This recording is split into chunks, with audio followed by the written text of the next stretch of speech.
Hey guys, the purpose of this video is to take you through how you're going to be able to manage images in your Yaystack Image Library. If you notice on the left hand side there's a blue bar with a bunch of different icons. There's one here with a picture that says library. That is where you need to be.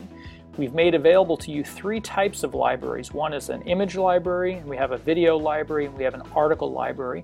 All different types of content that can be shared via our widget by your customers to their friends. So right now we're going to focus just on this image library. And notice I've got a couple images already loaded up here. I'm going to show you first and foremost how to add a new image. So you go ahead in the top right hand corner. This is going to be the same for all three libraries. You're going to click on Add Image.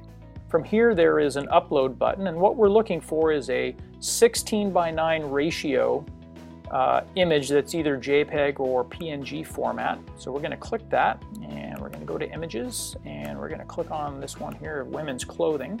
And from there I can add a keyword if I want to. So I'm going to go ahead and add women. I might add summer, whatever, and hit enter after each one.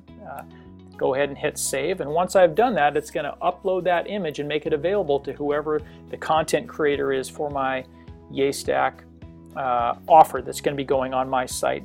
If you see something's amiss, you don't want that image, or you want to add a keyword or something like this, under the actions button you can click this edit button, or you can delete the image. Guys, I hope this was helpful. Make it a great day.